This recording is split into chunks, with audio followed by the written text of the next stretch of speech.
everybody, Trevor here, and I'm finally back from my 2-week vacation. Last time, we talked about the worst episodes in the Big World Big Adventures era. Now this time, we'll be talking about the top 15 best ones. The reason I'm making this a top 15 is because there are so many episodes I happen to like in seasons 22 to 24 that I can't just leave some off. And like the last video, I'm saving the double length episodes for another time. In addition, I was going to pick 5 from each season, but because season 23 has a few episodes I like, I'm going to pick most of the ones from 22 and 24. Now with those things out of the way, let's get this top 15 started once and for all. Number 15 is Cleo the Road Engine. This is Cleo's debut episode. What I love about Cleo is that she's cute, and her voice suits her perfectly in my book. She can also be inexperienced like Kevin, and for some reason can move all by herself without a driver. Yeah, that's my only problem with these Cleo episodes, but still, I enjoyed this episode for Cleo's cute personality and interesting freelance design, which is why she's both an engine and a road vehicle. I also like the funny bits, including Cleo being on the same track as Gordon, as well as coming across Bulgy at one point. Here's hoping that one day they will make merchandise off of Cleo and possibly Ruth. Number 14 is the Inventor Spectacular Bridge. I know I'm gonna get some hate for this, but I actually thought Ruth's inventions were pretty fascinating. Sure, they are gimmicky, but I thought they're also very creative. For example, in this episode, she built a walking bridge to replace the already tumbled down rickety old bridge from season 6. And that's one thing I like about the Big World Big Adventures series is that it has nice continuity nods from previous seasons like that. And I'm sure there are some people who are asking in the comment section on what Sunny is doing at the end of the episode. Well, I have a small theory that Sunny now works on Toby's branch line. But I could be wrong though. Number 13, Thomas Goes to Bollywood. In this episode, a film was being directed in India and Thomas desperately tries to get involved. I'm sure some people don't like this episode because Thomas wanted to hog the spotlight once again, but in my opinion, it's my favorite Indian episode mainly because of that dream sequence between Thomas and Ashima. I know I said this 100 times in previous videos, but I can't help myself. I think this dream sequence could have spiced things up if Ashima says, "You're my hero," instead of "You're a hero," and that Thomas should have replied, "I'm just being really useful." You get the picture. No pun intended. Anyways, another interesting thing I like about this episode that the mention of Bollywood, which is the Indian equivalent of Hollywood in the USA, and as much as I don't like Hollywood in general, but I think it's fun to teach kids about different kinds of film industries from around the world, and Bollywood is one of them. Number 12, Rosie is Red. Don't worry guys, I promised you that this will not be higher on the list because I can totally understand why some people hate Valentine's Day or romance in general. For example, there are moments where couples break up for different reasons like being cheated on or had fights over silly things. And those are a few of the reasons why I'd rather be single. Anyway, back to the episode. After the engines like Bill, Ben, and Diesel tease Thomas about Rosie being his girlfriend, he acts a bit rude towards her. But later in the episode, Sir Topham Hatt orders the two of them to meet with each other at Vickerstown Station for a special Valentine's Day event. But it wasn't really for them, it was for Lady Hatt, and Sir Topham Hatt gives her a new pet cat on Valentine's Day, as well as a red rose. And in the end, Thomas and Rosie agreed to be just plain friends and nothing more. While I did enjoy the episode overall, but the ending leads me to my only problem. In the past, Rosie has shown some affection towards Thomas.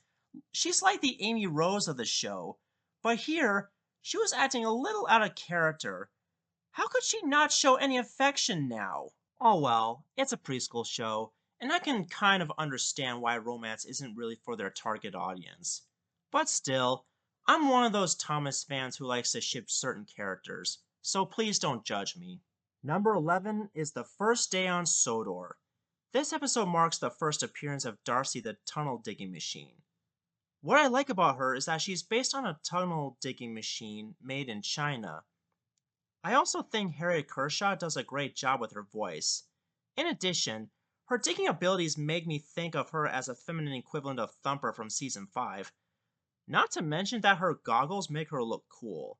Another thing I like about Darcy is that she is one of the only few female pack members along with Brenda and Isabella.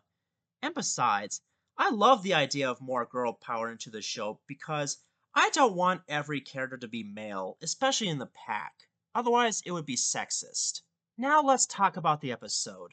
The premise is that Darcy makes some mistakes on her first day on the team, but soon makes up for them by showing the others what she can really do.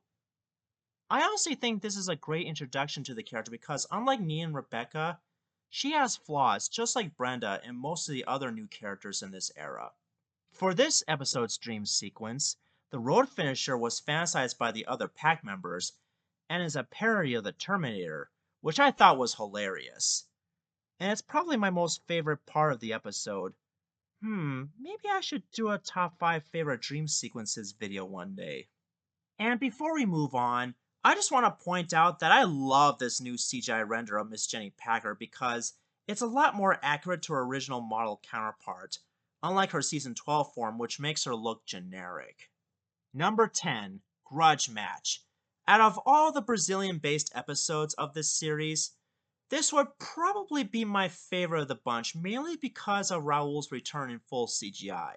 Not to mention that his new voice actor suits him perfectly in my opinion because it's more Brazilian, even though his basis was originally built in the UK. And I know some people didn't like the bouncing, especially in this episode, but I personally don't mind it for the most part. In fact, I thought it was kinda cool for the engines to bounce the soccer ball like in Pixar's Cars. I also enjoyed the competition between Thomas and Raul because it shows their rivalry, just like how Thomas and Bertie race each other on Sodor. But later in the episode, Raul's competitive nature soon gets the best of him once he almost falls off the edge of the harbor, which gives me flashbacks of when Thomas almost fell into the water back in the Great Race, but was saved by Ashima in the end. Overall, this episode was pretty good, despite the unrealistic bouncing. And if you're a fan of Raul or even soccer in general, then I highly recommend this one to you. Number 9. Seeing is Believing. This marks the secondary and last appearance of Merlin the Invisible in the entire show. Not only it was nice for him to return to the show, but it was also great that Hugh Bonneville reprised his role as the character. I mean, after all, he is Merlin. In this episode, Merlin makes his first visit to Sodor, where he befriends characters like Trevor. But Percy was determined to meet him, and although he heard his voice, he didn't actually see him for some reason, and therefore believes that he is invisible. Now, as much as I love this episode, mainly for Merlin's return, but my only problems with it are not only Percy's ignorance of Merlin's appearance, but also the dream sequence where Percy imagines what Merlin sounds like and that he's literally invisible. And to be quite honest, as much as I don't like these fantasies in general, but at least they had consistency because it would be weird to have Merlin actually turn invisible like that in reality, and he definitely wouldn't sound like Percy. Another sad thing I'd like to mention is that we never got to see the other Journey Beyond Sword characters like Lexi, Theo, Hurricane, and Frankie ever again. Sure, we had Beresford come back in Thomas and Royal Engine, but like in the last movie, he only serves as filler, and those are the reasons why I've decided to put this as number 9. Number 8. Samson and the Fireworks. In this episode, Samson learns to conquer his fear of fireworks. I don't know about you, but I love this episode not only because Samson is in the main spotlight, but because they brought back Bradford as a supporting character. This episode shows that not only Bradford can be a stern character, but can also be sympathetic, especially towards his friend Samson. He was the one who taught him to overcome his fear of fireworks in the first place. In addition, I'm very glad that Cyril the Fogman came back in this episode despite being a retexture of one of the elderly passengers. And I thought Carrie Shale does a great job with his voice. Not to mention that he has more personality here than he did back in season 6. But that's just my opinion. Now I know that this is the island of Sodor, but I can imagine this episode to be 4th of July themed in the US dub, like they did with Thomas and Percy's Christmas adventure back in season 3 where they turned it into a Thanksgiving Day episode. But I'm only exaggerating. Overall, this is a great episode, and I consider it one of the best episodes in season 22. Oh, and did you know that Oliver and Toad were originally going to take the role before being replaced by Samson and Bradford? Either way, it doesn't matter because all four are great characters in my eyes. Number 7. Yongbao and the Tiger. Here's a fun fact.